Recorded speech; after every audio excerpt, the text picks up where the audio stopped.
Operation সিঁদুর নিয়ে সংসদে আলোচনা আজ। যোগ দেবেন তৃণমূল কংগ্রেসের সাংসদ অভিষেক বন্দ্যোপাধ্যায়। তার আগেই বিমানবন্দরে বিস্ফোরক তিনি। কেন্দ্রকে বারবার বিঁধলেন পহেলগাঁও ইস্যুতে। একই সঙ্গে বাংলায় শ্রমিকদের ভিন রাজ্যে হেনস্থা নিয়েও সরব হলেন তিনি। বাঙালি পরিযায়ী শ্রমিকদের একের পর এক রাজ্যে হেনস্থা, বাংলা বলা পরিযায়ী শ্রমিক বললে আটকে রাখার মতন ঘটনাও সামনে আসতেই বাঙালি অস্মিতা নিয়ে সরব হয়েছে তৃণমূল কংগ্রেস। এই দিন অভিষেক বন্দ্যোপাধ্যায় বলেন, আমরা সংসদে যখনই সুযোগ পাবো বাংলায় বক্তব্য রাখবো। প্রথমে ভাষণ শুনবেন, তারপর ভাষণ দেখবেন।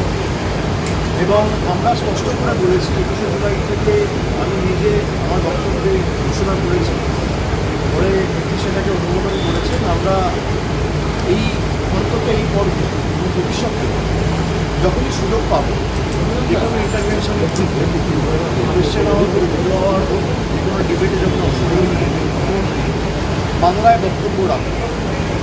এবং আজ থেকে সংসদে অপারেশন আলোচনা শুরু হবে।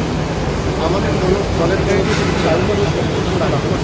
তিনি বাংলায় বক্তব্য রাখবেন এবং সারা ভারতবর্ষ জুড়ে বাংলার বিভিন্ন রাজ্যে, বিশেষ করে বিভিন্ন শাসিত রাজ্যগুলো রয়েছে, রাজস্থান, ওদিকে উত্তরপ্রদেশ, উড়িষ্যা, মহারাষ্ট্র, গুজরাট, হরিয়ানা, এই সমস্ত রাজ্যগুলোতে যেখানে বিজেপির সরকার, ডবল ইঞ্জিন সরকার ক্ষমতায় রয়েছে, বাঙালিদের উপর যে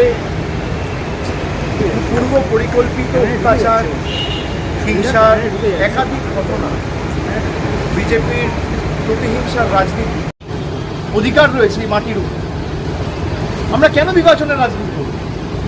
বিভাজনের রাজনীতি যদি করতে হতো তাহলে তো একদম কুচবিহার থেকে শুরু করে জঙ্গলমহলের যেখানে বিজেপি ভালো ফল করেছে, তৃণমূল আশানুরূপ বা প্রত্যাশিত ফল 21শে করতে পারেনি, আমরা সব প্রকল্পের কাজ বন্ধ করে দিতাম। করিনি। আমরা সব জায়গায় যেখানে তৃণমূলের পক্ষে মানুষ ভোট দিয়েছে সেখানেও কাজ করেছি, যেখানে বিপক্ষে ভোট দিয়েছে সেখানেও কাজ করেছি। এটাই তো রাজ্যের সরকারের বা কেন্দ্রের সরকারের রীতিনীতি হওয়া উচিত। এটা দুর্ভাগ্যজনক এবং আমরা সরব হব।